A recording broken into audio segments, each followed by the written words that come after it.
for me to answer this question, I do have to take a little bit of a step back or a back step. What is it? Is it step back or back step? Okay, whatever it is. I need to go back in future. No, not back in the future. Back.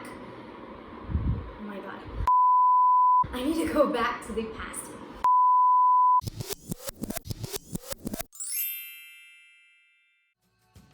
Welcome back to my channel, guys. For those of you who are new, I'm the marketing nomad.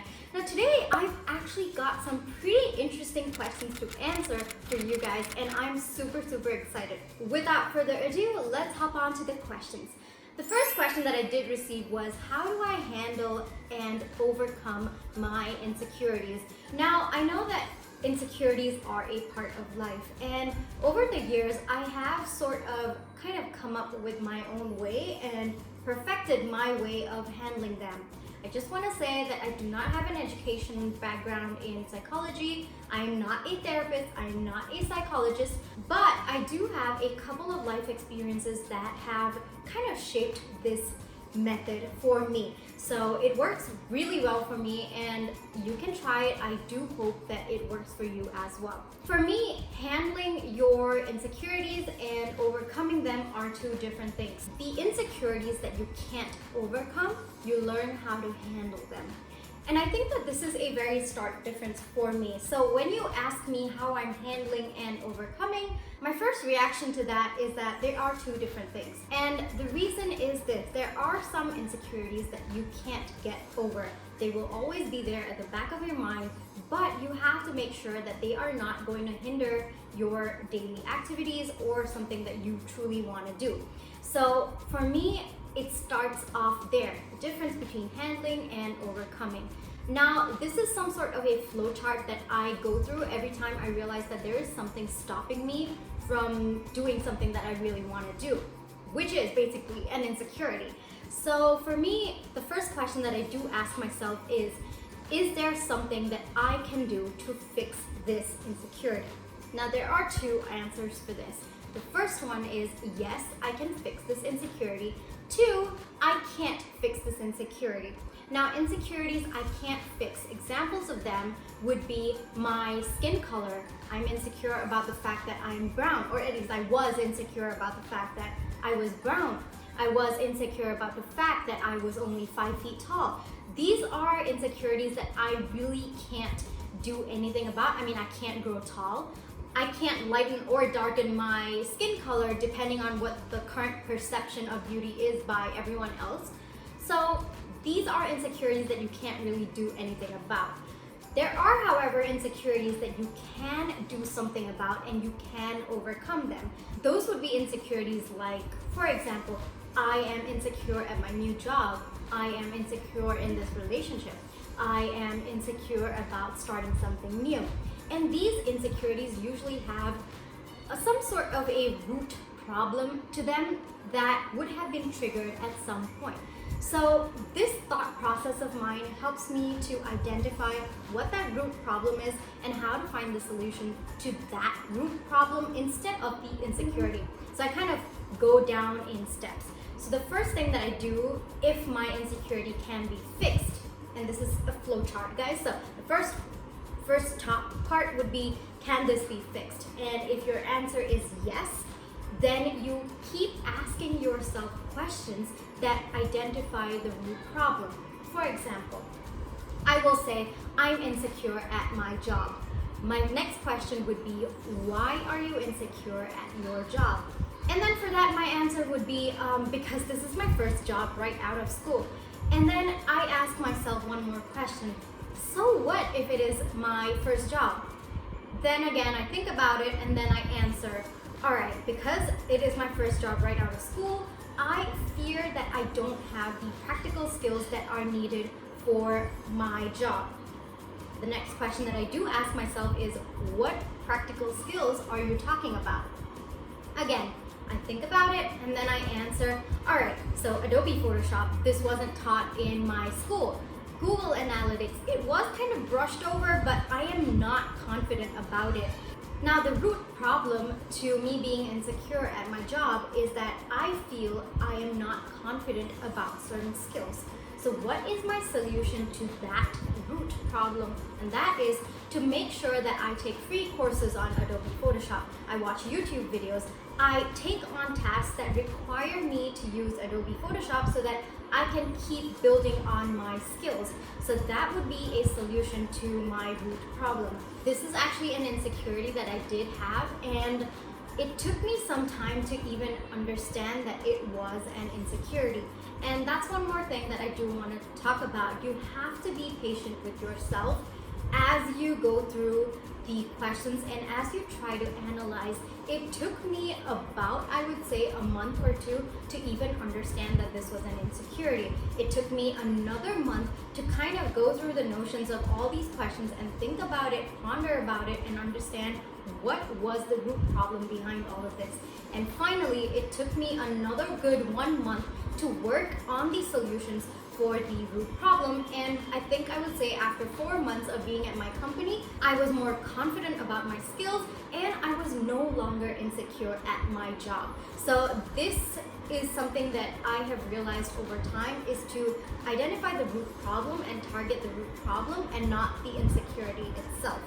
All insecurities, at least the ones that I have been through, always have some sort of a basis for that, and identifying that has always helped me.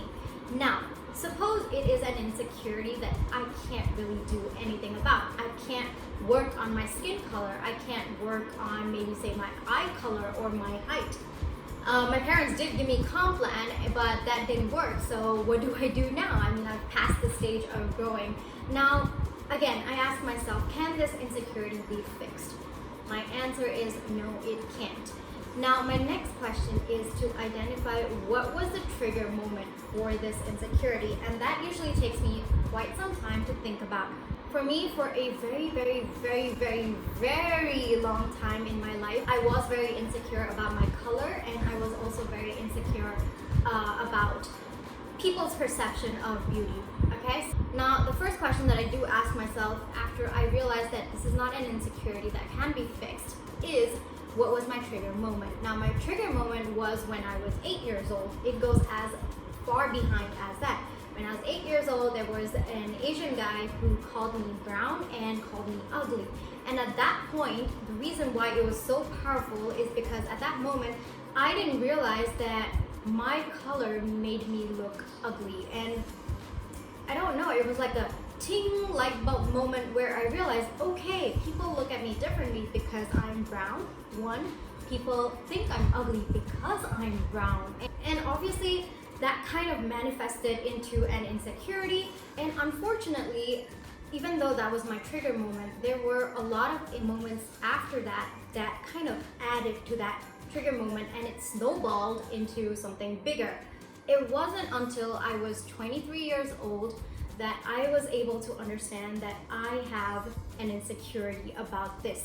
I would always keep dodging questions about it. I would always, kind of have it nagging at the back of my head. But I never understood that it was an insecurity. So it took me a while to work on it, to change my perception of what I considered beautiful, the person I'm looking in front of the mirror, for me to accept my color. And to some extent, and I'm being completely frank with you guys, even to this day, sometimes that thought actually does come in my head. When I go outside and I get tan, it does bother me a bit. That's when I handle this insecurity of mine. I let the thought flow. I understand that this was triggered because of a childhood moment and I snowballed into something else, and that it is perfectly normal for me to have this insecurity, but I must not let it, kind of consume my thoughts.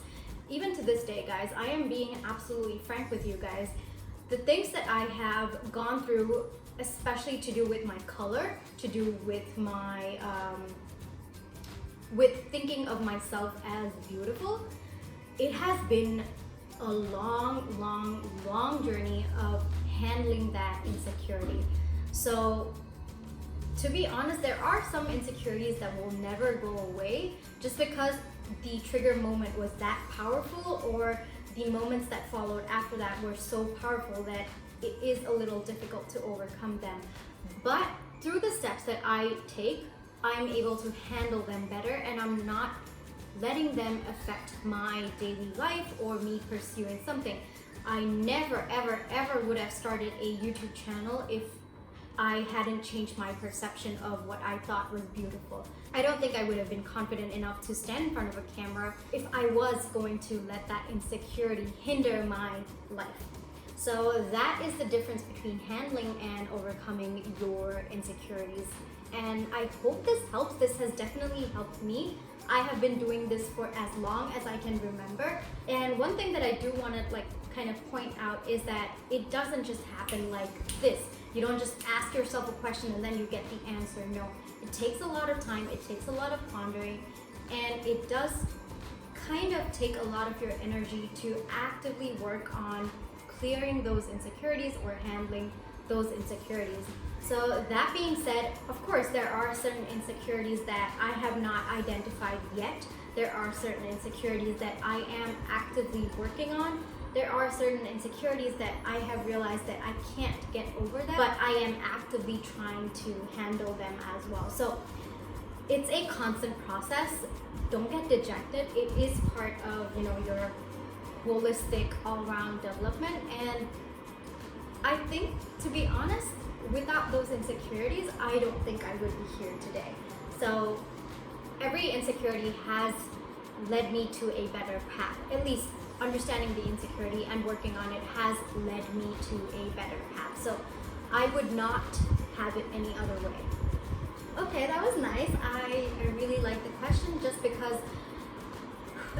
insecurities, they have been a huge part of my life. They are a huge part of my life. I might not look it when I'm talking so confidently in front of the camera, but yes, there are days when I don't feel so confident. There are days when insecurities plague me, but it's all about understanding how to tackle it. And I think that makes all the difference in the world. So the second question that I did receive was super, super cute, and honestly, I am so flattered. And that is, how do you motivate yourself to pursue something constantly and function relentlessly? First off, super, super flattering that my hard work is taken notice of, and you guys look up to me pursuing something that I love. Can't tell you how happy I am that I have such a strong support group, whether it is my followers on my Instagram or my friends or my family. So super, super happy and super proud that you guys feel that way. And so for me to answer this question, I do have to take a little bit of a step back or a back step. What is it? Is it step back or back step? Okay, whatever it is. I need to go back in no, not back in the future. Back. Oh my god. I need to go back to the past. So this actually goes back to my engineering days when I realized pretty early on that this was not something that I was passionate about. It was not something that I could foresee myself working on for the next 40 years of my life. I wasn't happy. I just wasn't happy, and I was in a constant state of fear because I thought that everyone else loved doing what they're doing, and I knew that they were, going to be pretty successful at what they're doing just because they were passionate about it. And I used to keep wondering if this was what my life was going to be. I had to just do something because everybody else was doing, and I would have to earn money that way because, well, everyone else was doing and there was no other way. And that constant fear, that constant anxiety of not being good at anything, or feeling that you are not good at what you are supposed to be good at and what an Indian is supposed to be good at. Everybody used to say this. You're super intelligent. I can't understand why you're not doing well. And I didn't either. And I think that those years, I have been so confused with my life. I probably will start crying telling the story because I do every single time. But those years were years of confusion, anxiety, fear, tears, blood, sweat. I don't know what it all was, but I just wasn't happy. And for those of you who don't know, I am actually a dancer, and I'm super, super passionate about it. And for me, I really wanted to find something that I would be as passionate about as I am with dancing. And I couldn't find it, and I was so scared that I would have to spend my entire life doing something I hated. So when I decided to do my MBA, and I still wasn't sure about which stream I wanted to take, but I was pretty happy about the fact that I was doing something that I liked, and I do have a business mind, so I was a little comfortable with that, and I was a little happy. The moment I realized that I loved marketing, and every single moment of confusion in my life, fear in my life, anxiety in my life had led to that moment in class when I realized that I was going to pursue marketing for the rest of my life. I will never forget that moment. I can even tell you what color dress I was wearing. It is that vivid in my mind. And for me to have gone through those many years of whatever it was that I went through and to find something that I truly love, I think that entire experience made sure that I would never, ever, ever take marketing or my passion for marketing for granted. It is not common to find a passion that you can make money off. It is not. And for me to be so lucky to have found marketing, I can't even express that. Only I know the amount of turmoil that I have gone through. So I think the reason that I worked so relentlessly and I'm constantly pursuing it is because at one point I knew what it was to not have something that you love and that you could be so happy doing. And I'm never ever going to take that for granted, I'm pretty sure. So that is my story, to be honest with you. And I don't know, this is just a side note, I guess. If you find something that you are super passionate about, and there might be people who are discouraging you from it, there might be people who don't understand it, it doesn't matter. As long as you are doing something that is not harming anyone around you, go for it, pursue it. In the beginning, my parents did not really understand my fascination for marketing. And it took me some time to get to convince them, and today they are my biggest cheerleaders. But at one point, even going through that entire phase of people not understanding what it is about marketing that made you so crazy, that actually kind of does something to your mind, and the result is this, working towards it and not taking it for granted. I'm so scared of taking it for granted, so I do everything in my power to make sure that I am not. So yeah, that's my story. So today we actually do have only 3 questions. I did have 4, but I think that this video is going to be way too long, so I'm going to keep that question for next week. Hi guys, this is Future Prit speaking. As I'm editing this video, I realized that 3 questions were actually going to be a 30-minute video, and I personally don't want to keep my videos that long. I am going to cut it to 2 questions for this video, and I'm going to keep questions 3 and 4 for the next Friday's video. Alright guys, that's it. This is just my update. Let's get back to the video. Other than that, I hope you guys are staying super safe. I hope you guys are social distancing. I hope that this video was interesting to you. Let me know your favorite question and what you think of this video. Alright guys, that's a wrap from me. I will see you guys in a few days. Bye bye. So